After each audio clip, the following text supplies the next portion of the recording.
What is going on, guys? Thanks for tuning in to the next episode of the Three Peaks Fitness Podcast. I'm Coach Mark. I'm Coach Lynette. Today, we're going to talk to you guys about the cost of taking time off. Oh, yeah. Taking time off. Yeah, when life gets crazy and you're like, oh, you know what? I'll just kind of, maybe I'll stop working out for a little bit, and then I'll just get back around to it when things slow down. There's a lot of things that can interrupt your workout routine. Sometimes it's something unpleasant like stress, illness. Mm-hmm. Sometimes it's something really fun like a vacation. Oh, yeah. Vacation, that vacation. You extend that vacation when you get back, right? Yeah. Sometimes it's, family visiting, and that's about to come up. We're approaching the holidays, so that's why we wanted to do this little podcast. Yeah. This one's crazy. So taking time off has its whole host of drawbacks that kind of come with it, and it does a lot more damage than you may think. Right. Everyone has a vague sense of, oh yeah, I came back after a week of vacation and I feel more winded. Mm-hmm. With this workout. And there is a scientific reason why you feel more winded. We're going to get into the science here of what's happening and why the workouts when you get back are harder. Mm-hmm. But we have an easy solution. An easy solution. So first the horror story and then the happy ending. Yes. So we'll get right into it. So research shows that stopping your exercise completely can lead to as much as an 11% decrease in your muscle after just 10 days. 10 days. That's almost 1% a day. Yeah. It's crazy. Yeah. That's crazy. So if you go on a vacation, right? Mm-hmm. Let's say you go on a vacation for a week. Yeah. I mean, that's probably 10 days, including, the weekends, weekend on either side. And if you didn't do anything, you're down 10% of your gains, man. Yeah. And what's happening when you lose muscle is the muscle cells are shrinking. And guess what cells are expanding? Yeah. The good ones. The fluffy ones. The fluffy fat cells. Yeah. So we don't actually turn fat into muscle or muscle into fat. They're two different cells. But one will shrink and one will grow. Mm-hmm. And so working out will tell your body which way to go. Yeah. So yes, feed the good muscles, feed the muscle cells, and on top of that, icing on the cake, right? So let's say I go on vacation I don't work out for 10 days, right? And it's like, okay, man, all right, I lost 11% of my muscle. Like, how long is it going to take me to get back to form? The way I was before vacation. How long is that going to take, Lynette? It's not equal to the amount that you took off. No? So if you take 10 days off, it does not take 10 days to get back on. Oh, man. No, take that and multiply it times 3. By 3. Yes. It will take you an entire month to get back to where you were, right? So it's not like you take 10 days off and you jump back in and you're making progress from where you left off. No. It's going to take you an entire month to get back to that starting point. And then you can progress. And then you can continue making progress. But this idea is one of the reasons why it's so important that you learn how to incorporate the dial method. Yeah. Which we talk about all the time. I think we've talked about in the last 5 podcasts or something. But it really is that important. It comes up in about every third podcast. Yeah, it really is that important because that's the only thing, that's the only strategy that's going to allow you to continue making progress during those hectic times, and also hold off, stave off the that muscle atrophy, losing that muscle if you incorporate the dial method properly into those situations. Absolutely, yeah. So they took, just talking about studies, they took these healthy, active adults. They were a little older. But muscle is pretty much the same whether you're older or younger. But the cost, you feel it more when you're older. But what they did with these people is they were healthy and they volunteered to take 10 days of hospital rest, to sit in a hospital bed. And the only time they could get out was to take a shower or go to the bathroom. Other than that, they were hanging out in the hospital bed. 10 days, okay? And so over that time, they lost the amount that you would expect, 11% or whatever. They lost strength, they lost power, they lost volume, all the things you would expect. But here's the surprising thing. After the study was over, they followed up with these guys, and they had fallen into a pattern of inactivity. And now these people were active before the study, but they had fallen into that pattern of, okay, I've lost muscle, now I get more tired when I try to do something active, therefore I'm going to do less, be less active, and then being less active causes more muscle loss, and it's just this downward spiral that you get. So they fell into that loop, even though they were active people beforehand, but they couldn't keep up. And so it took them, they didn't follow up with them long enough to see how long it took for them to pick it back up, but they had definitely fallen into that pattern. So that's why another reason we're worried about people taking time off from activity, because you can fall into that loop. Yeah. So it's not just the physical drawbacks, it's the mental hurdle as well of getting back into it. It's tough. Yeah. And like you said, especially with the holidays coming up, it's going to be, the holidays make it easier than ever to bail on exercise. Exercise is typically one of the first things to go, to get knocked off the schedule when something comes up, right? You got family coming in town, or maybe you're traveling, or, whatever the case may be, you're busy, you got to prepare, you got to spend all day making the turkey. It's important to remember, guys, that holidays are one day. It's one day. Right? Like Thanksgiving is one day. Christmas Day is one day. Instead of letting it leak into the entire week, plan. Right? Plan ahead. So that way you don't fall into that trap of, that Lynette is talking about, of like, Thanksgiving is next week, so I just can't work out. I'm too busy. You start kind of going into vacation mode. Just kind of start turning off the quiet quitting. You start that kind of early. But early on, like we said, plan ahead, schedule it. If it's important, put it on your calendar. Right? We always have time for the things that are important to us. So put it on your calendar, and be reasonable. Right? If you know it's going to be busy, then maybe you can't do a full 1 hour workout. Figure out what you can do. That's the good news, is in order to maintain your muscle and bones that you would otherwise lose during that time off, it doesn't take a ton of work to keep your status. Keep the status quo.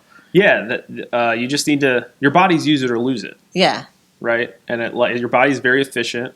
And if you're not using it, it's like, there's no need for this. Why am I going to expend energy keeping this tissue around when you're not using it, right? And so if you just fire up the old muscles once or twice a week is enough for the body to be like, okay, we may still need this. And you don't have to lift super heavy. Like if you're out on a cruise ship or you're camping somewhere, you don't have to bring your barbells and the plates, and you don't have to do super heavy lifting.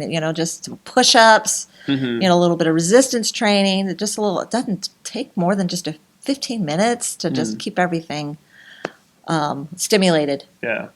What was you had a good analogy when we were talking about this. What was that? Your body is a house. Your body is a house. You're trying to build your house. Now when you're younger, like in childhood up through mid-20s, you have more builders working on your house than demo, right? So constantly you always have a demo crew going, and you always have a building crew going. And then as you age, the demolition crew grows, and the building crew, if you're not careful, will shrink. So as you get older, especially once you hit 30, you got to recruit more and more builders. And you cannot take a day off, because if the builders don't show up, the demo crew is going to do more damage on that house because the builders can't keep up with the demo crew. And so just keep that in mind while you're on vacation. I'm going to ruin your vacation. The demo crew is very active while you're on vacation or while you're sick. Anyone who's ever remodeled anything knows demo is the easy and fast part. It's it's building fun. That takes it's fun. So you have to recruit. You have to keep the builder crew going every day. They have to show up every day. That's a great analogy. And there is rest and recovery. So, that's a subject for another podcast. But they do need to show up every day. So what, Okay, so if you Lynette, if if anyone listening is in the midst of taking time off, or has at some point made the decision to just take time off instead of using the dial method, what sort of strategies would you recommend? Especially with the understanding that the holidays are coming up, right? What sort of strategies can you recommend to people? The first thing I would tell people to do in the moment is do something like right now. While you're listening to this podcast, like stand up and take action. Because if you're feeling that desire, like, oh, I want to do something, it's important that you act on that right away. And just like, all right, I'm going to do 5 push-ups on the couch. And I'm going to do 5 squats. Like, do something with that motivation, and then you've got a win right there. In less than 5 minutes, you have a win. Then make a plan. Like, okay, what am I going to do? Am I going to go for a walk 3 days a week? When am I going to do that? How about right after lunch? You know you're going to eat. So just build it on something you already know you're going to do. And then if you belong to a gym, open up. Every gym has an app. Open up the schedule. Schedule your classes first before other things are going to crowd it out. If you don't schedule it, it's not going to happen. It's not going to happen by accident. Right. Right. So yes, so use that 5 minutes of motivation to do those things, right? Do something physical, plan what you're going to do throughout the next of the week, and then do that every week. At the beginning of every week, look at your schedule, like, all right, how am I going to get activity today? And put it in there.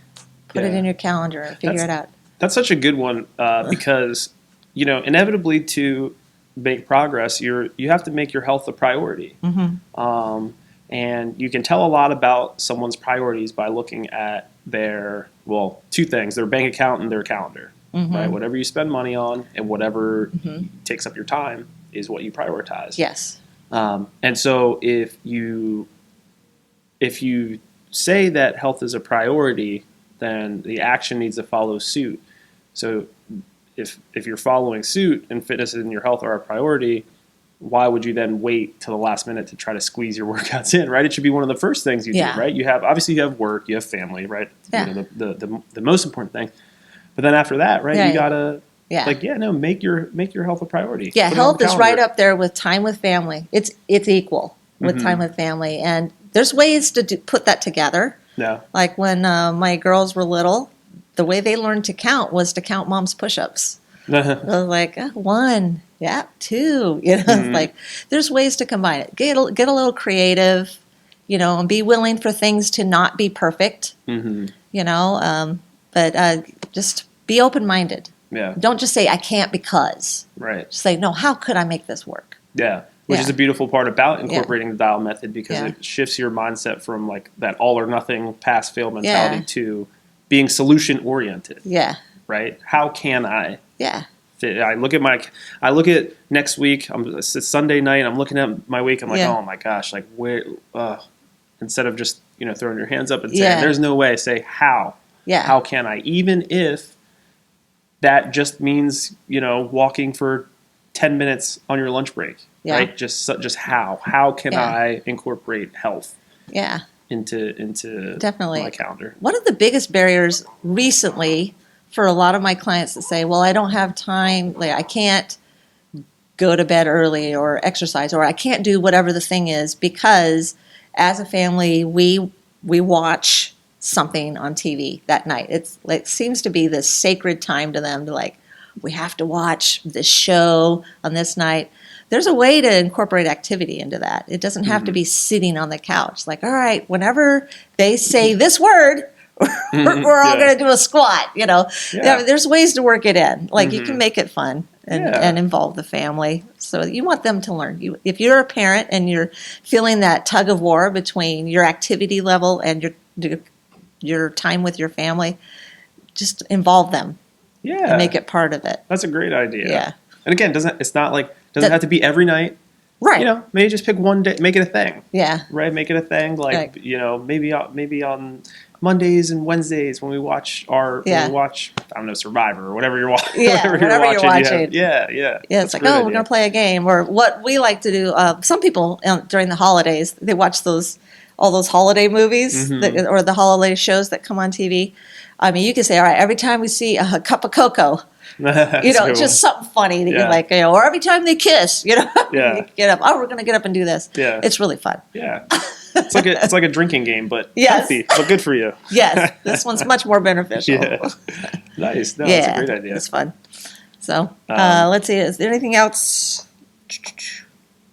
Oh, I think we covered Yeah. the basics. I think we pretty Right. much covered everything. Yeah. So Yeah. So just keep in mind, guys, we're not trying to drag you down. We just Yeah. want to be honest with you, and there is a Yeah. real cost to Yeah. taking too much time off. Yeah. And so you really want to make sure that you're incorporating the dial method, even if you have to tone things down, right? Just our main point in making this is just don't stop completely. Yeah. Right? Do something. Even if that something is one Yeah. 30-minute Yeah. workout, just do something Yeah. to keep it going, no matter how small it is, because again, if you take that time off, you're going to have to put 3 times as much time into getting back to where you were when you left off. Yeah. And it's going to be harder mentally, right? So in order to avoid that, and in order to build momentum and get momentum going in the right direction, which is the direction where you're able to take care of your health, Yeah. you really want to incorporate that dial method. Yeah. That's Always everything. something. Always That's your new something. motto. Always something. Yeah. Oh my gosh, I don't even think we explained the dial method. Oh, I- no. I- Well, I you can go to the other podcast on the but, dial method. But do you want to give a brief explanation Okay, for so the someone? dial method. So there's this thing called the pause button that everyone pushes around the holidays, or when they get stressed out, or when they go on vacation, or whatever, or when they get sick, or whatever. And it's like, oh, I can't exercise. It's called the pause button. It's very alluring, very appealing, and very common, extremely common. Like, oh, if I can't do the full on workout, then I can't work out. Like I hear it all the time. I can't work out because we just did a craft fair, right? We did a booth at a craft fair the other day, and I heard that people saying, Yeah. they'd stop by the booth and, oh, well, I can't work out because I have this thing in my shoulder. I can't work out because I have bad knees. They all have. That's the pause button mentality, right? So we want people to adopt the dial method. It's like, okay, I've got crappy knees. What am I going to do for my workout? Well, I can do upper bodies. I can do a shorter range of motion. I can do less reps. You can always do something. Yeah. So the dial method is where you have, instead of a pause button and an all or nothing kind of mentality, you think of your fitness or whatever, every area of your life has a dial. And it has 10 channels. So channel 1 is going to be just like the minimum that you could do on your worst day. And then channel 10 is what you can do on your most energetic, best day. And then there's all the different stages in between. And so every day is different for most people, or you might have months at a time where you can go at a 10 most of the time. Then you might have months at a time where you're always at a 5 or a 1, or it might change every day depending on how it goes. But it's important to keep the dial on, because as soon as you turn it off, then you get all the things that we're talking about, the mental stagnation and the muscle loss and the bone loss and all the things that happen with less activity in gaining fat and all, and the joints freezing up. All that fun stuff. Your whole body just freezes up. Yeah. Your brain and your body freeze up. So if you can keep the dial on, you'll mentally and physically be in a much better place when you're able to go up to an 8 or a 9 or a 10. Yeah. Perfect. Great explanation. Yeah. We do have a more in-depth Yeah. podcast if you want to go and find that one. It's called the dial method. But you make sure you're using that dial method instead of taking time off, guys. Yeah, that is a game changer for everybody. Yeah. It's Cool. a good thing to do. All right. We got anything else? That's it. All right, guys. Hopefully this was helpful. We will talk to you next time. All right, bye-bye.